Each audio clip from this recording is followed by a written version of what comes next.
The appointment of Bishop Sithembele Anton Sipuka as the new Archbishop of Cape Town has been widely welcomed. Bishop Sipuka was appointed by Pope Leo XIV. Sipuka was serving as the Bishop of Mthatha Diocese in the Eastern Cape. To tell us what this appointment means to him is Bishop Sipuka himself. He's joining us live via our video link. Bishop, thank you so much for your time. In fact, congratulations on this appointment. When you received the news, where were you and what went through your mind?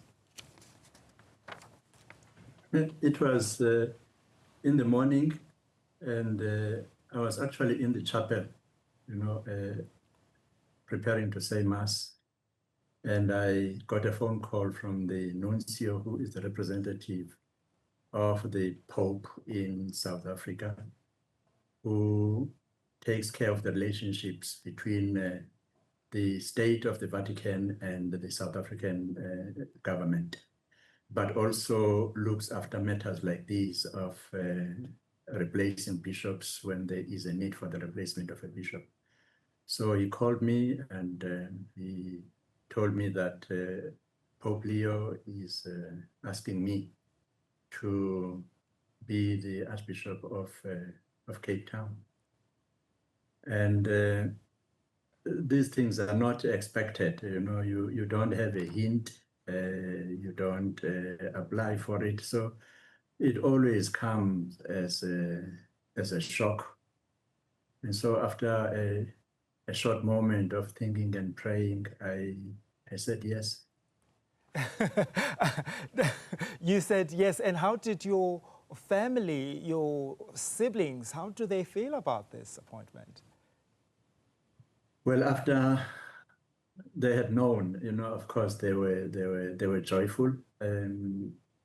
As it is the custom, I had to sit with this for about 2.5 weeks before it could be made public, because Rome had to be informed and to make arrangement about this announcement. So I knew about it long before it was announced. And when my family, of course, heard about it, they were happy about it. But I think that the people who are happy more are the people of Cape Town, because this is more about them than about me. Can you elaborate on that point, that this is more about the people of Cape Town than you? Yeah, because they have not had a bishop now for over a year. And a bishop in the life of the church is very important, because he facilitates the life of the church, the worship, the pastoral work, the ordination of priests, the assignments of priests, all this, centers really, this service centers around him. And so when there is no bishop, there is usually a gap that is felt by the people whose diocese is at that time vacant. Yeah. Yeah, go ahead. I was going to say, you are moving from rural Mthatha to Cape Town, and I'm wondering how your time in Mthatha prepared you for this new chapter. Well, I think it has. I think it has. Mthatha is a small diocese. I believe Cape Town is 5 times bigger than Mthatha.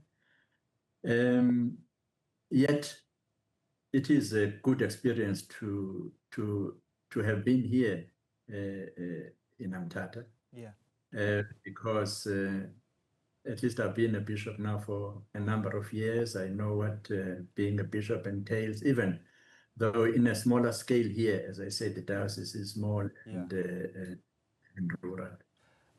I'm curious to hear your thoughts on how you envision the role of the church in addressing some of the significant economic disparities that exist in places like Cape Town, Mthatha, Johannesburg, or anywhere else in the country.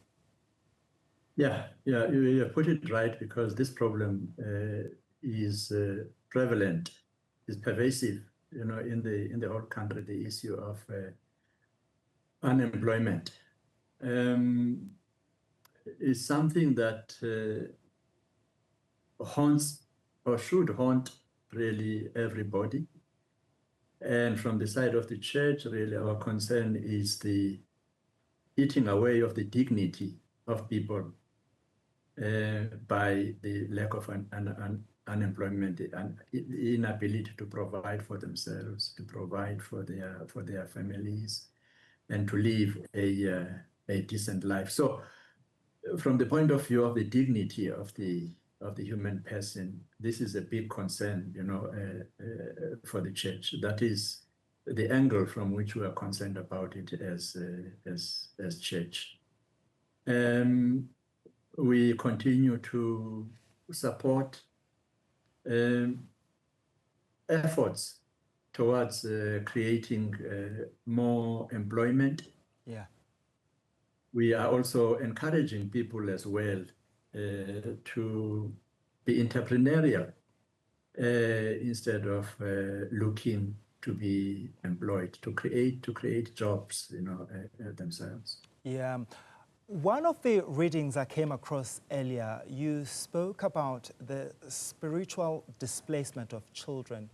How do you deal with that, especially in a country with so many social ills? You're going to Cape Town. One of the major challenges there is the issue of gang violence, and it's affecting young people.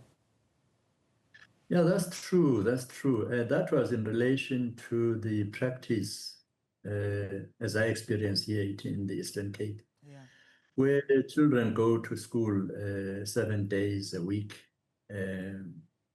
with the explanation that they are working towards the improvement of the results. I'm not at all against good results, but a human being is quite broad than just an intellectual being. Yeah.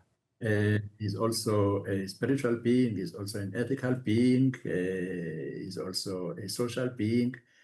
And the school cannot cater for all these dimensions of a human person's being. Yeah.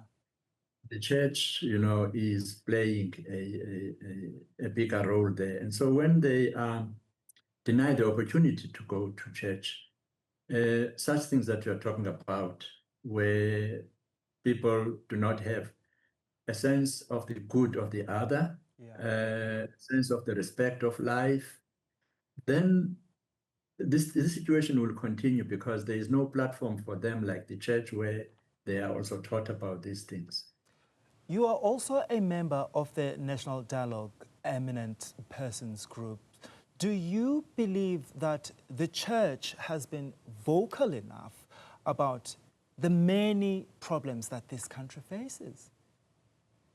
Oh yeah, no, the church has been, I must say that, from apartheid days, as you know, I don't know how old you were, during the high tide of apartheid in this country. The church was in the forefront. There was a time, perhaps after 1994, when I felt that the church took a backstand because we thought that with the arrival of the new dispensation, everything was okay. Yeah. Until as the situation evolved, we saw that the church still has a place to play. Yeah. So in the past, I would say 10 years, the church, in the form of the South African Council of Churches, has come back, really not to fight the government, because the government has got a legitimate place, in the society. Sure. But to look at the dark spot and to note them and to talk about them. This was particularly prominent during the COVID crisis, when, as you know, some unscrupulous people took the opportunity of the pandemic, Yeah. to feed. you know, and that is when, you know, that was one of the moments in which we stood up as church. Yeah. And without wanting to blow our own trumpet, I think that was part of the contributing factors that led to the dealing of the corruption related to Yeah. the PPCs.